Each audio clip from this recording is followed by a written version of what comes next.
Hey guys, this is Joe748, and I'm here with SD1. SD1, how you doing? Oh, Joe, you know me. Living the dream every time I'm with you, buddy.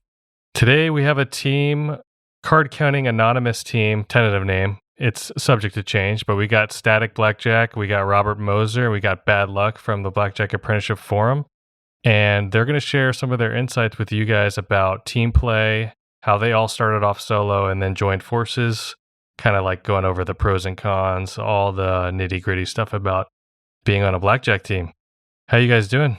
Awesome. Good. Yeah, doing great, man. Nice. So what was the origin of your guys' team? How did you all meet? Well, I guess this is Badluck, and Rob and I, we both started together, and we started both with $5K each, or 15,000 total, and then gradually grew that up to maybe 20, and then closed our first bankroll after that. And Static was just kind of watching from afar and noticed the great results and decided to throw in a lot more bang for the buck. Yeah, we were in touch through the BJA app, like the forum, and so we were all talking like it was last spring and summer.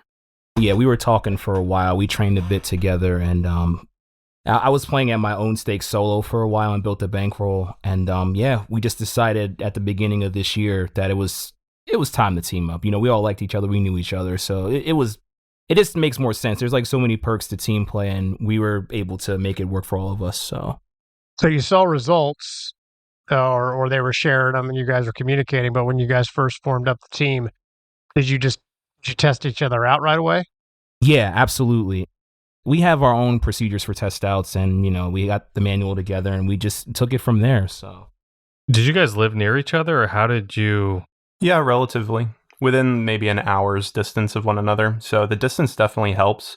Definitely would recommend when you're with so much money at stake and everything, being able to get in touch with one another, relatively easy, do chip exchanges. We've networked quite a bit and know a lot of different APs from different parts of the country. And sometimes it just doesn't work because it's like, I don't want to drive 6 hours to do, a chip exchange or drop off funds or anything like that. So the regionality definitely helps. So when you met, what was like the thing how do you vet people when you're just meeting someone on a forum or online? Starbucks is a pretty nice place to meet people. So that's where we do a lot of our networking. Yeah, absolutely. We found a Starbucks like halfway in between each other to meet. But I feel like we developed like some trust just talking a lot beforehand. So you kind of get a feel for somebody's character, and then it's not till you kind of, meet in person so you can actually test their skill level. Are these the first counters you guys have met like in person, or have you met other counters before? I met one other. We've met a couple times, but we never like teamed up officially. So, but Badluck was the first one that I actually met up with. For me, Badluck was the first counter I actually met in person. When I first started, I was training for 100 hours and I was losing. And then I finally hit the forum and said, "Hey, I need some help. Train me, somebody. Let's connect." And I started networking a little bit through there. And I met Badluck, and yeah, he said, "Bro, your game is solid. You just got to keep grinding and work through the kinks." And yeah, that's kind of how that happened. So we all lived vicariously through each other as we were playing at our own stakes at the time. So. Did you guys want to be on a team from the beginning, or were you thinking, no, I'm going to do this on my own, but then the team thing just kind of happened? What were your thoughts in getting into this? For me personally, I'm more of a solo guy, but it made sense for me to team up with the guys at a point in time due to hours, and there's also some camaraderie and teamwork too. And it's good to go through those experiences together. I feel like maybe Badluck and Rob might have a different insight, but yeah, I mean, for us, we were red chipping, and once Static joined, we went from red chipping to black chipping, and so that was definitely a big jump for us, and it was definitely beneficial to team up. Solo, I started with like a $2,000 bankroll and was just aggressively back counting for 100 hours plus. My top bet was like 2x50 and no negative counts or anything like that. And so to go and then team up with Rob, it definitely took us to a different level, like 150 max bets or so. And then once we got to Static's level, it was a little more than 150 was our top bet. So yeah, we took Colin's advice with just combining.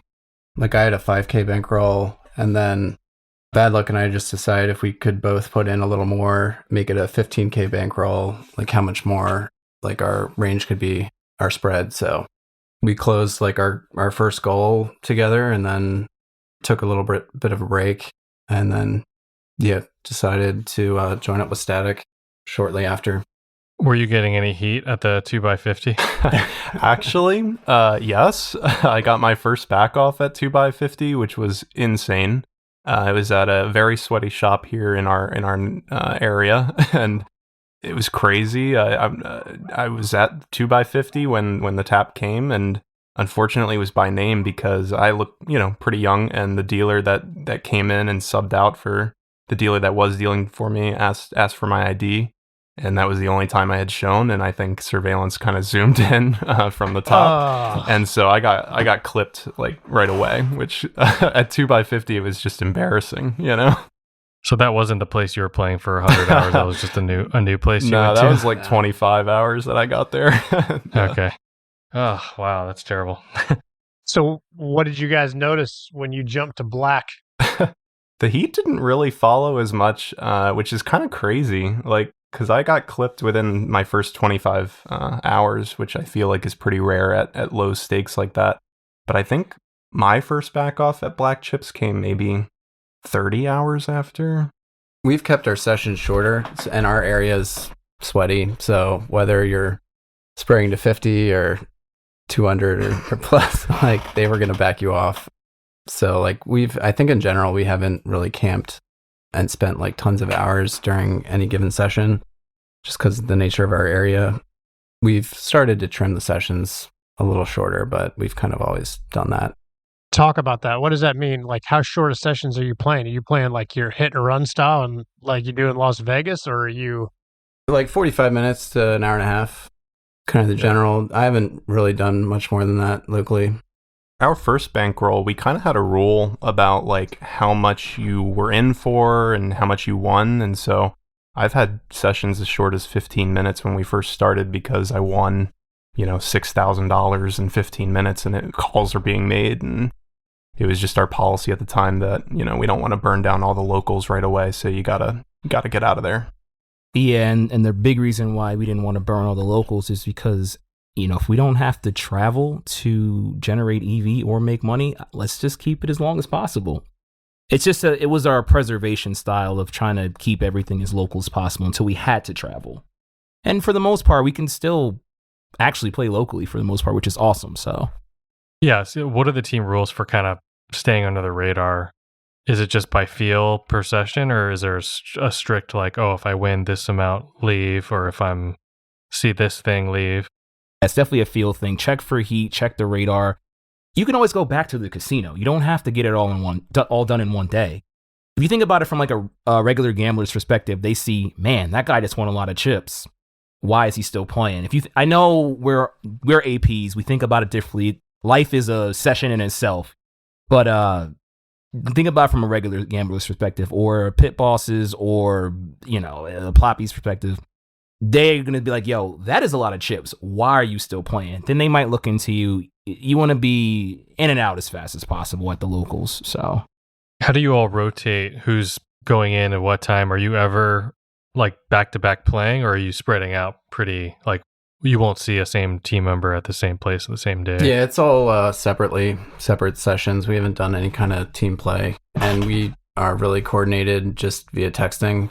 So we'll know ahead of time, like we'll just give each other a heads up, like, hey, I'm going to this casino tonight, probably around this time, or I'm on my way. So like we've never had an issue of us heading to the same place at the same time or anything like that. Have you seen any variance as far as like the heat? Like, will one person go on the morning shift, for example, get a ton of heat, and then the next person tries again on the same morning shift and get no heat at all? I think player to player, yeah, for sure. Like we also look vastly different from each other as well, and so like I'm very young. I'm in my early 20s, and so I feel like that brings a different kind of heat than, say, somebody who's a little bit older or looks a little bit different from me. And my regular getup is jeans and a polo, which I feel like screams card counter sometimes. And I've been trying to challenge myself to, look around me and look at the ploppies. What are they wearing? What are these gambling influencers wearing? And try to look a little bit more like I belong in a casino and not like I just came from work or something. I kind of want to go back to the two-man team first before we go to the nuts and bolts of joining forces. When you had a two-man team, let's say one person had 2,000 and then the other person had 5,000, how would you join that bankroll together and do a split? I mean, the way that we have our splits right now is 50-50 investor to player in terms of like your investment percentage. And so if it were 5,000 and 2,000, you would take, 2,000 divided by 7,000. That would be your investor percentage on the 50% of the profit. And then on the player half, I think when we first started, we were doing it by hours. And then once Static joined, we kind of shifted how we pay out the player portion. It's not necessarily by hours anymore. It's percentage of total EV generated.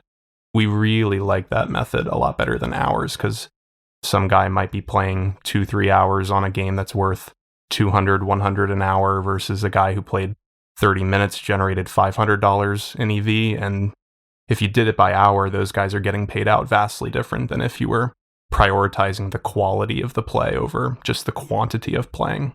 Well, and when you started, you might have had 2,000, but when we actually teamed up together, you had 7,500. So we each pledged 7,500 together. We might not have had that in cash. I had 5,000 in cash. You, I think, had 6,000, and then we had the remaining in our savings or checking or whatever. So we knew we each had 7,500 to put together when we actually officially teamed up. When you say you like the EV split method better than the hour split, how do you keep track of the EV when you're at the casino, in your sessions and things like that? We're pretty meticulous about how we do it.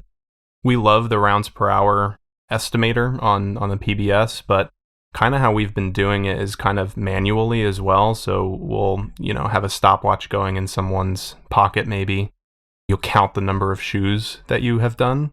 And then based on the number of players, there's a lot of calculation that goes behind it, the average number of blackjack hands per hand. And you'll kind of backtrack what your rounds per hour were on an average. And then that's how we're kind of estimating the EV. And then, of course, what your average spread was at that time. And then over the time that your stopwatch has kind of told you that you're doing. So we're very I know it's kind of overkill to go to the minute. And we're not super strict on that. If somebody's just doing it in 15-minute increments, that's fine. But we're really trying to keep it as close to the math as possible and not nickel and dime ourselves by overestimating here, underestimating here, and trying to really make sure people get paid correctly. And we've since added a manager, Static, and he audits every single session and make sure that what we're putting in is the correct amount, because of course now people's paychecks are based off of that. So super important. How are you doing the dealer speed part of it? So if you're heads up, I think on Wizard of Odds, it says the average number of cards per blackjack hands 2.7.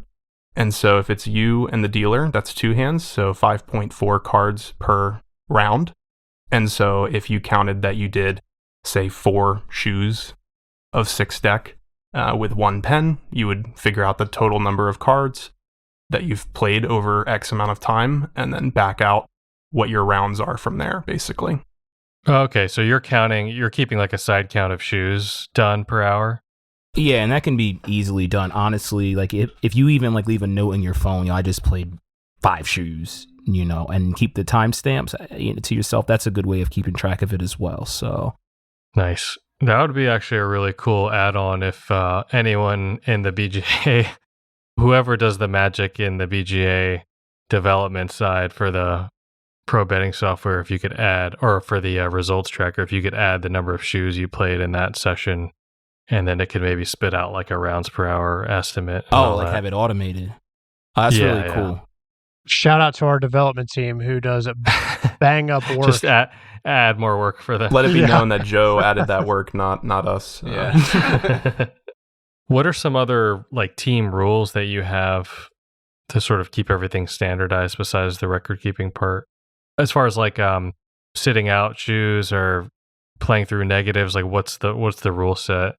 We have a pretty good bankroll. We're gonna play through negatives anyway, only because we're playing heads up. We just try to get out of there at a true 3 if possible. That's generally how we would like stay away from the negatives. Or if it's a full table and the NO doesn't make sense, you just get up and leave, take a break. You are allowed to play during the negatives. A big card counter tell is switching from 1 hand to 2 hands. So we have some allowance in our spread to stay to 2 hands the entire time. I like hearing that.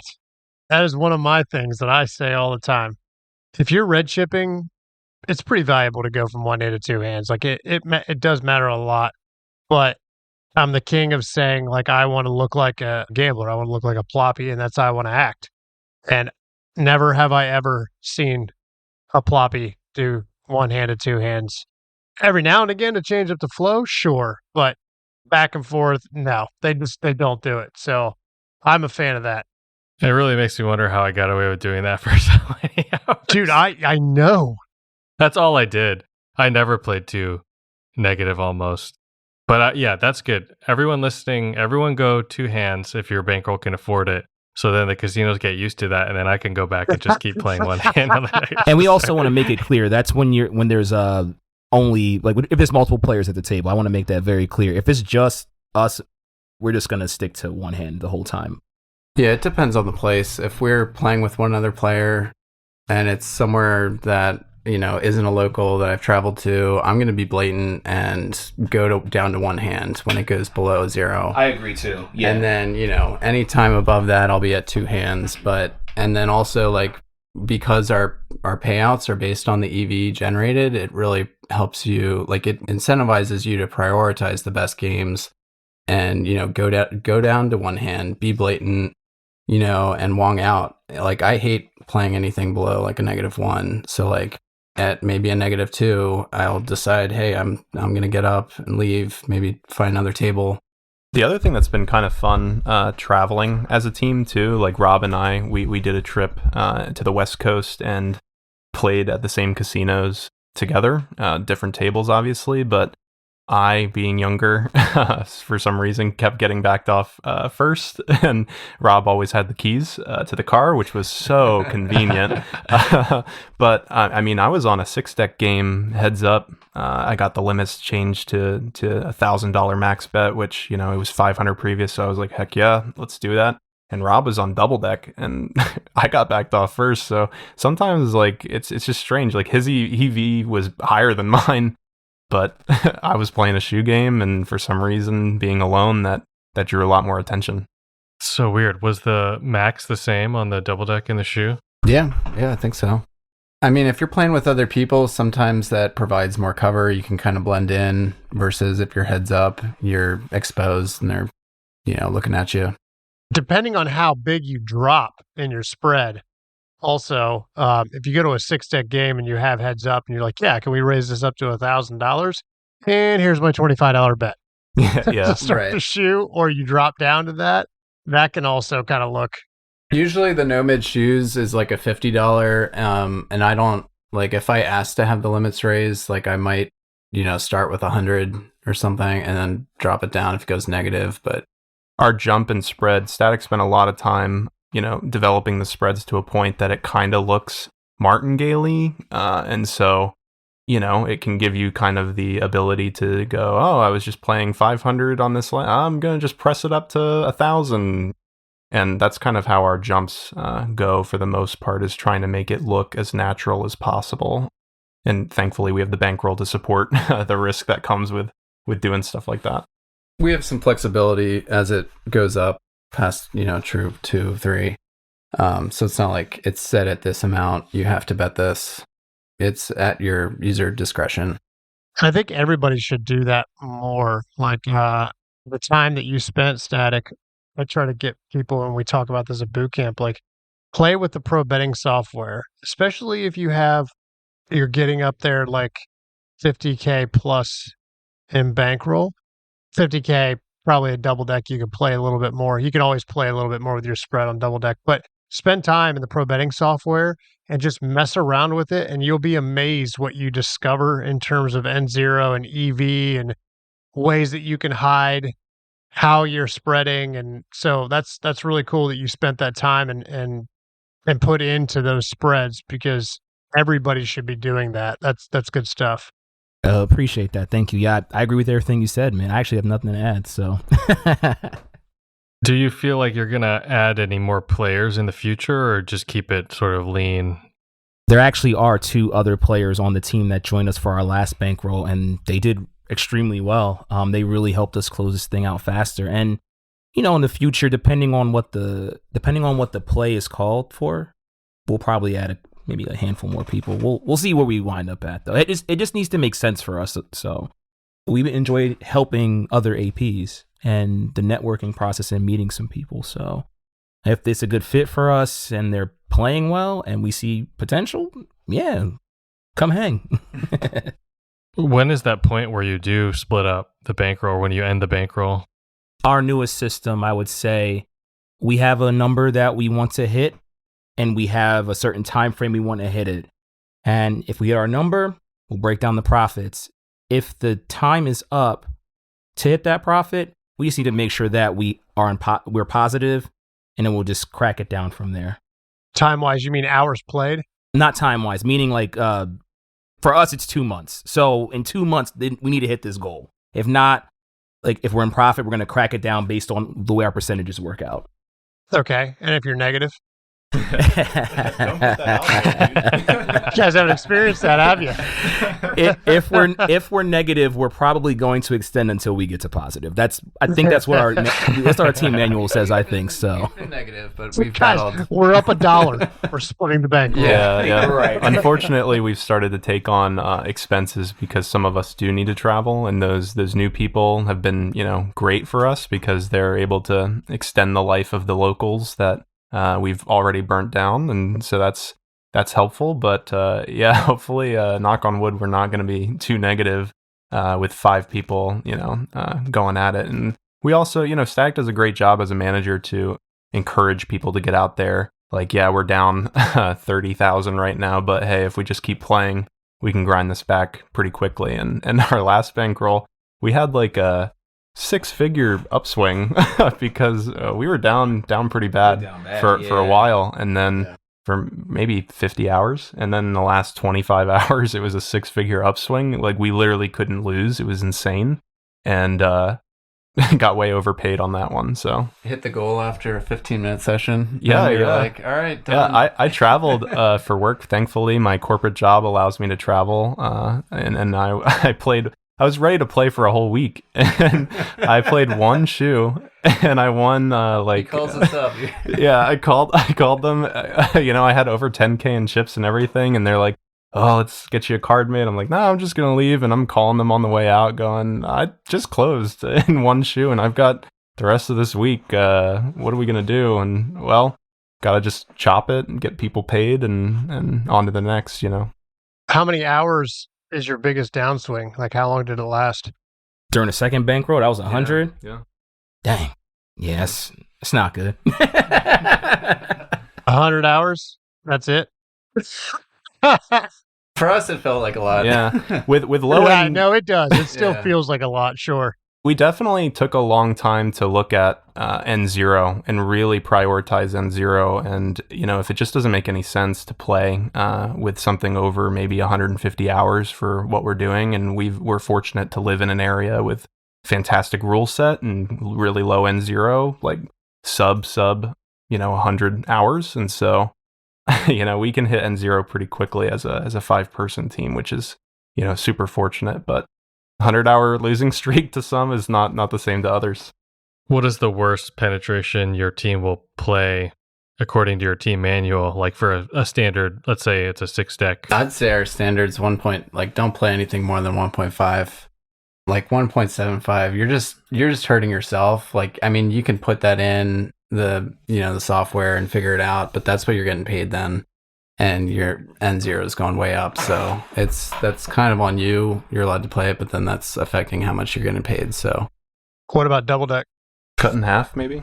I mean, kind of I'd play pushing it. 0.75. I feel like most of the places we've gotten time in is like 2/3 or half cut off. Like, are you talking about center cut? No, half a deck. a deck. Oh, it was like, good Lord, guys. You guys are If you animals. think- yeah. No, I think, to be honest with you, the prioritization of EV and the conditions has made us really strong, because why would you risk a back off in a database if you're not going to generate the correct EV? You might as well just go home or come back a different day. It's just not worth it. That's where the discipline comes in. Don't just play blackjack to play blackjack. Like, blackjack is awesome, AP life is awesome, but we're here to make money, and let's not forget that. Yeah, you might drive an hour and a half and conditions aren't right, and you leave, and it sucks. But I don't want to play a full table game, 8 deck. If that's all I can find, it's full table. Everybody's betting min. You're just gonna stand out, and it's not worth the EV. It's not worth it, and the rounds per hour is slower. Yeah, I'm really bougie when it comes to the when it comes to conditions. I don't even like sitting down with 2 other players nowadays. I'm like, dude, just give me heads up so I can go home. I just want to play, win, go home, because I am gonna win. So yeah. It's funny. I walk into a place and the first thing I do is go pee, and I tell myself, well, you're about to get your ass kicked. Here it comes. Yeah, I'd rather be prepared for what's going to go bad. That's an old skydiving thing. I think I've said that on the podcast before. Before we go out of the plane, we tell ourselves, you are going to have a malfunction. And then when it happens, you're like, oh yeah, I knew this was going to happen. And you handle it.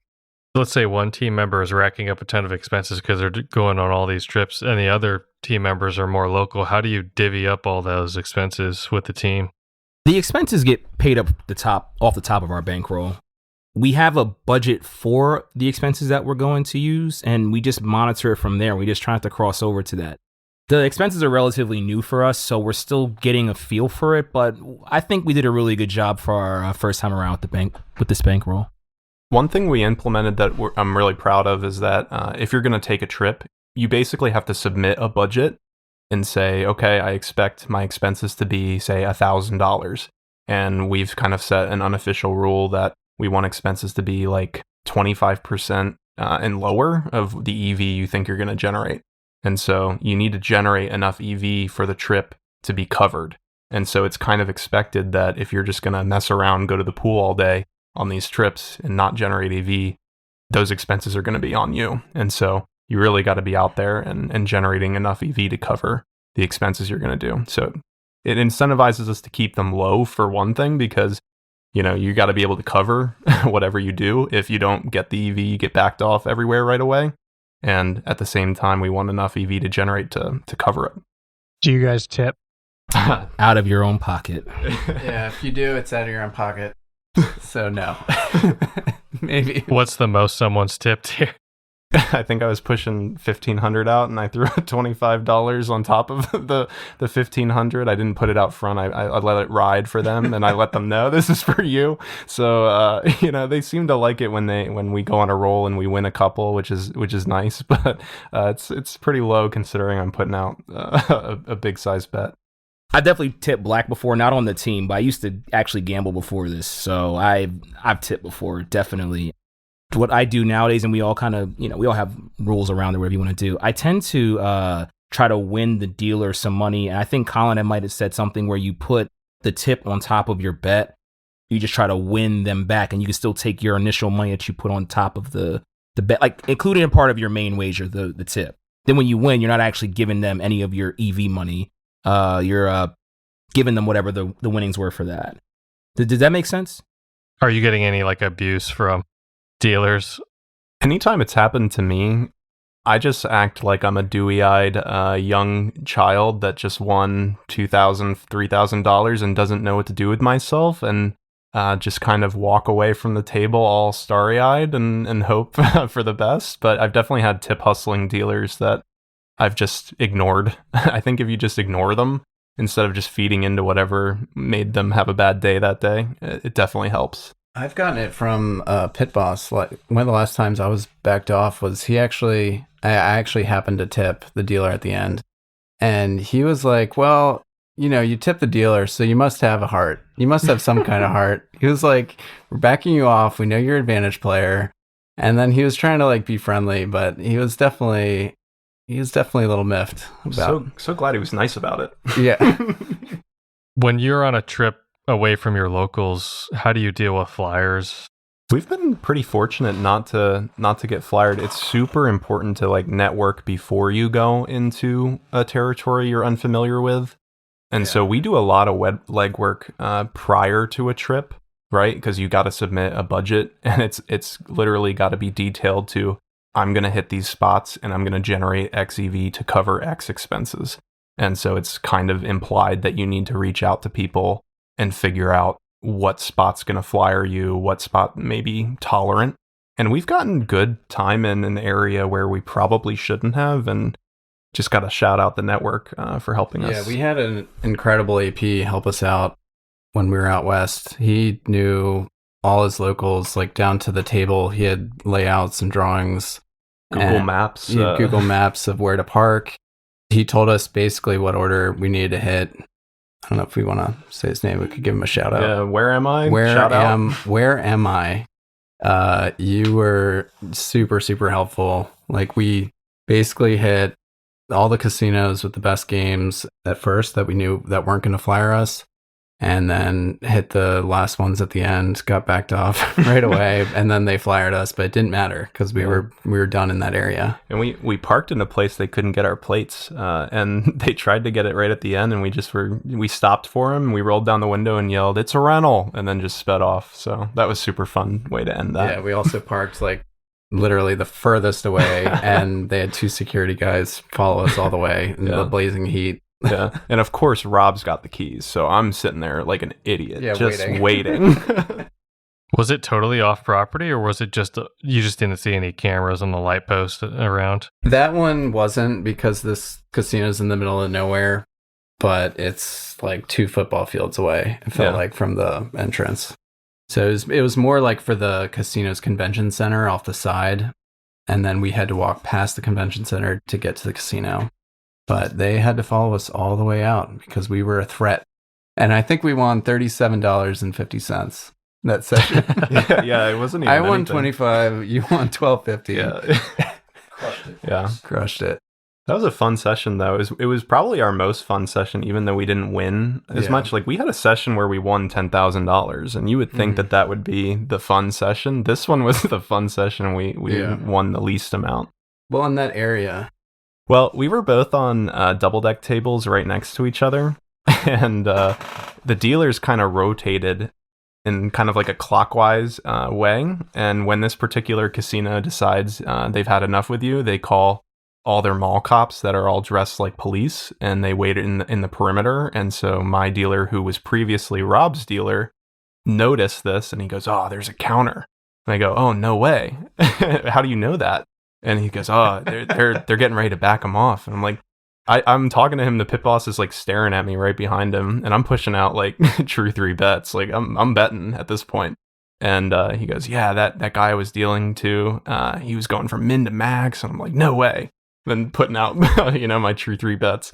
And I go, why don't they just do it? Like, what's taking so long? And the pit boss is glaring at me, and he's like, I guess they gotta clear it with surveillance. And then we both get tapped at the same time. And the look on this dealer, I felt so bad, because he was expecting Rob to get tapped, and we both got tapped at the same time. And then I got walked to our cars by the mall cops. You gave him like a wink. Yeah, I gave him a wink, and he didn't appreciate that. He was hurt. Yeah, he was so hurt. And the name, they asked, they always ask for names, and I just declined. But Rob, you give them fake names, which is fun. I said my name was Ben, last name Dover. That's one of the funnest parts about team play, is when you're at a table and they're talking shit about your teammate right there. And they have no idea. What was like kind of ironic was this area was way better games. Our hotel was 2 hours away, and we were driving to this area to hit this place first to prioritize the better game, and we ended up basically breaking even. And then the other games we had great positive variance, more closer to the hotel. and closer to the airport and stuff. But it's like 2-hour drive each time. Yeah, we racked up 1,600 miles in 4 days or 5 days, but it was a lot of driving. Nice. Yeah, like 14-hour days. But when you're on the road, you can get so much more time in. So you got to get it while you can. Yeah, and you've got to hit the EV goal, or else all of this is out of your pocket. Which we basically doubled our EV goal. Was like 3,500 in EV. We hit over 7K. So you guys got car time together. I've flown to an area and spent a lot of time in a car by myself going around different areas. Joe, you have too. So what do you like about the car time? What do you not like about the car time with the teammates? It was cool to, just talk about like other interests and stuff, which we have a lot in common. Like we have a music background. I don't know. We're talking about everything, politics, religion. We got into it, you know. That's when you really get to know a person. When you're stuck in a car for 5 hours a day, and there's no escape. And when you get home, you're in the same hotel room and shower differently, but you spend a lot of time together. So you better like each other. Yeah, it's definitely. I don't know if I could do it. I would definitely get burned out a lot faster if I was by myself. So. It makes a 2-hour drive feel like 20 minutes sometimes, depending what you're talking about. But we all three of us actually have a music background, so we have a lot in common. Any really fun stories so far from your team? We spent a lot of time raiding burrito stands on our way to and from these different spots, and some of those in California, they slap, some others do not. They do not slap. And Rob and I would throw out half a burrito and be like, whoa. This is terrible. One of the places, it was probably the best burrito I've ever had, like Northern California. Can't think of the name, but... We had one casino that was kind of funny that we were both hitting, and it was one of the ones where I had the keys, and of course, Badluck was backed off first. But these pit bosses were just really insistent for our IDs, and Badluck was at one table that it had a $5,000 max, right? And they were just giving you a lot of heat, and... Would you say you're like, did you guys not get a lot of action here or see a lot of action? And the pit boss was insulted by that and really made a big deal about it. Yeah, we do. Yeah, and it was a double deck game, and his name was Todd. Shout out Todd, the pit boss. And he was like leaning over the table and was really hawking the game. And I got backed off in 20 minutes, and I looked up at him and I go, "What took you so long? You knew immediately as soon as I sat down. You know what took so long?" And he goes, there are procedures, blah, blah, blah, blah, blah. And I'm in the bathroom frantically trying to call Rob because I need the keys to the car, and he's beating up their 6-deck. And meanwhile, Todd has gone over to the 6-deck and is now hawking Rob. And Todd then backs off Rob. And what did you say to him? I said the same thing. What took so long? I was like, what took you guys so long? And he didn't his reaction didn't really match, I feel like, the appropriateness of the moment, but now it made sense. Yeah, in hindsight, why he blew up at you. I did really well that shoe and was just like really upset. And thankfully I got to finish it. But then when they were coloring me up, I specifically asked for like, I don't want any orange. I just want purple. I had to say it like 5 times and he just kept refusing. He was like, no, you're getting what you get. You're going to get this or you're not going to get it. And he like threatened to take my chips. And I was like, no, no, you can't do that. He was like, no, we're allowed to pay you out how we want. And he eventually just gave me I didn't want to push it any further. He gave me the orange, but I gave him the classic. It's been working every time at the cage. I say, it's my policy not to show ID, and they pay me out. I figured they've got the proof. I was just there. And even if it's above their so-called threshold where they demand the ID, I've gotten paid out every time. Yeah, if you just beat them to saying it's your policy before they're beat them to say it's your policy before they do, and it's checkmate. They can't do anything about it. Did you just get backed off or did you get trespassed? It was just back off. I've done this before. It's a really funny move. So a lot of times different pits are by each other. Sometimes the carny games are like behind, like you have a bunch of blackjack. I don't know what the layout was of this place, but this one place, it was like all the blackjack pits, and then to my back, it was like a row of the carny games, and they would not give me purple. So he gives me $5,000 chips. Oh. And he's like, no, you're taking that. And I'm just like, okay, cool. Yeah, I'll take it. So, and he goes, no more blackjack. I said, what about 3-card? He's like, 3-card's fine. No blackjack. So I go to the 3-card table and I go, can I get purple for these? I just got purple from the 3-card table, and then I waved over to him and I left. Perfect. Nice. Yeah, I've used other games to break down chips like that before. I had a 1K chip at another place. I went to Craps to break it down, didn't even play, and then just left after a couple minutes. I was, curious, showing them. I was curious. Then it's like, I'm good. One fun story, Rob and I, we do play rated at certain spots in our area when we've had to like CTR. And so we will get players cards for those and try and maximize the comps. And he and I got to see Cal Ripken Jr. At one spot, which was super cool. I have no idea who that is, first of all, because I'm 25. Oh my gosh. Badluck gave me his signed Cal Ripken Jr. baseball. Yeah. Like you were off playing. He was the one invited to this event, and they only gave out like 100 of them. There's maybe 300, 400 people there. And he was like, you want it? I was like, yeah. And, we both took turns at this event going to go play at the blackjack table during the event. So, I obviously got the baseball, and I don't know who Cal Ripken Jr. is, unfortunately, and just, gave it to him. And then we looked up the value of the baseball. It was a pretty penny. It was a couple hundred. So, whatever. Yeah, but it's been really lucrative. This place has been sending us just all kinds of offers. That's how we help pay for a couple of the trips. Nice. Do you all have any like least favorite regions in the country to play at? I have no comment right now. I haven't explored the entire country. I've been fortunate enough to kind of get everything that I need to locally for the most part. I'd say within like 6 hours. I guess consider local, I guess. Yeah. Have you been to Atlantic City? Yes. So I played. That's my least favorite. Yeah. Thanks for reminding me. Actually, I'd played one time and I got shuffled on, and I was really annoyed by it because I was losing at the time, and I just kind of feel like the shuffle is just so disrespectful. It's like you saw I was losing. Let me just finish the shoe at the very least, and then back me off. Shout out to the casinos that let you actually finish the shoe. Shuffling is so rude.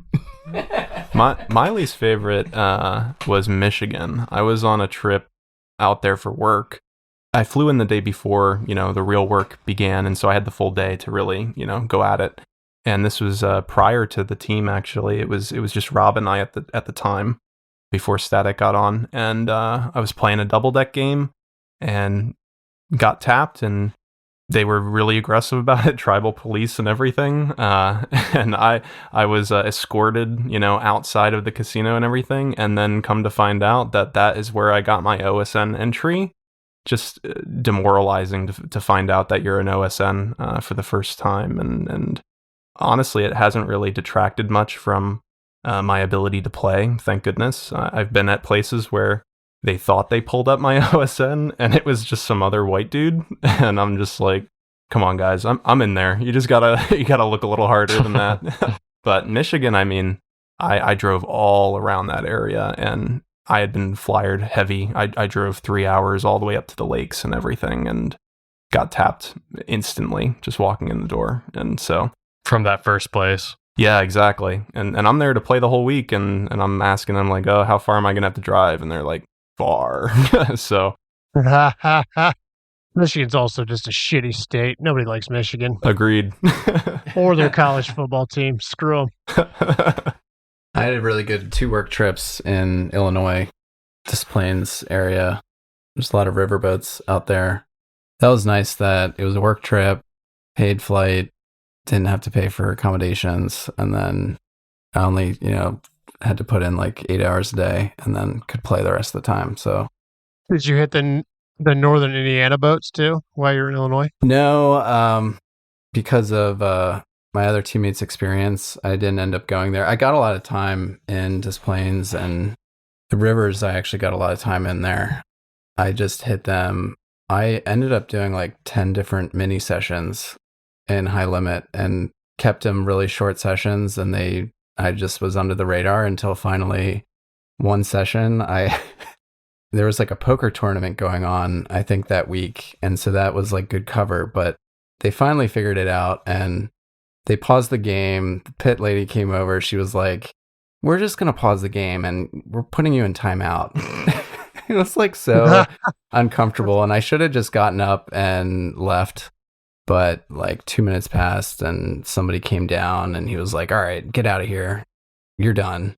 And I had never shown ID going in. They never ID'd me at the front, cashed out, and they read me a trespass.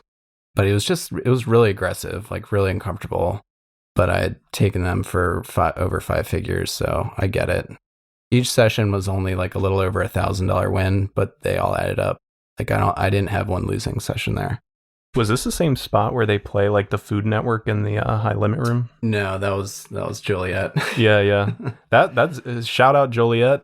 We love that you're playing the Food Network. Beautiful casino. Yeah, the pit boss. Probably one of the nicest casinos I've ever been in. When I played there, the pit boss, he was a bigger gentleman and he was more interested in the Food Network than watching me. And surveillance calls down and he's talking to them in front of me. It's dead in the morning, like no one's there. It's just me and him.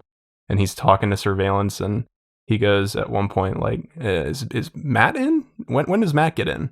And they're talking about that, and apparently Matt's the only guy at this place that can back people off, and so they just let me keep playing. And guy just went back to watching the Food Network. So nice. That's always great when there's just one staff member who knows what they're doing, or has the authority. Yeah. And to be fair, the Food Network is way more entertaining than watching a blackjack table any night of the week. Yeah, agreed. He kept like pointing and going, "Yeah, that's how you make a sauce." It's like, all right, sick dude. For people listening who are kind of just starting out, like you guys did, let's say they have like a $5,000 bankroll. What is your advice to them? Should they keep grinding it out so they can keep 100% of their profits, or should they join a team? I would say find somebody else in the same kind of level and focus on training, testing each other out, making sure your games are perfect. If you can put together some kind of manual, just some rules. I don't think I could have ever gotten off the ground by myself. Like at those low stakes, just would not have been worth it. So it's exponentially gets better if you can add trusted teammates. Yeah, and I was a big part of writing our team manual, and the things that you throw in there are you want to throw more things in there than you think maybe you need. Like one of the last things that we just threw in because somebody saw on the forum, it was addiction related, and one of the things I'm proud that we added was that if we know that somebody has self-excluded or has a previous gambling addiction, it's a non-starter for our team. We don't want people to be surrounded by their addiction if they went AP, and there are also like legal issues with if you've self-excluded that are separate from that, but more from a moral thing. We didn't want people to, surround themselves with their addiction, hoping to make money and whatnot. And so it's one thing that we added that was just like, man, you never thought you'd need to add something like this, but we felt it was super important to think about. Do you think having like full-time jobs also contributed to you all wanting to team up versus just trying to grind out solo? Is that a big part of it too, or? Yeah, 100%. I think if I didn't have a mortgage and a wife and a kid, it'd be completely different. Like if I had a cheap housing situation, if I was younger, living with my parents or something, maybe I would have played on my own longer. But yeah, it was just figuring out what makes sense. Like if I'm working full time and I don't really want to be generating an hourly less than what I'm currently making. So that was kind of the goal, is to make at least that, if not like double the EV of my hourly job. That was just kind of balancing everything, work life, family. Yeah, that makes a lot of sense for your situation. Like my situation was so different. I was solo and I didn't have a steady job or anything like that. So it kind of made sense for me to grind out starting at 5,000 and just trying to build it up because I was full time. But if you're part-time, I think it makes a lot of sense to team up that way. And then like the long run is shorter because you have your teammates who are stacking up hours too, which is really nice. Yeah, that's kind of the whole point with our situation is like getting to the long run. I feel like our average NO is probably 90 hours or 80 hours. if not less. Yeah. Nice. Yeah. You guys are doing it right. It sounds like you have a really solid team, some really good standards and rules, and going about things and utilizing the website too, like Blackjack Apprenticeship, to use all the features and stuff, to doing all the research ahead of time. Makes such a huge difference, it seems like. Yeah, 411 is a great resource, but we've definitely noticed that not every spot is updated all the time, and just because a spot says it's got 2 pen, maybe doesn't mean it actually has 2 pen. And I mean, I can't count the number of times that we've gone and we were expecting conditions to be terrible, and then you've got 0.5 pen on 8 deck or 6 deck, and you've got somebody new dealer or something, and they're cutting off 0.75 or less on a 6 deck. You never know what you might walk into. Plus, if there are good games on out there, not everyone wants to post it up on 411. So it's definitely worth it to reach out, DM people individually that you see on the groups of the area maybe you're going to. But it's always changing. That's the hard thing. The good thing is that there's a whole heck of a lot of people out there playing.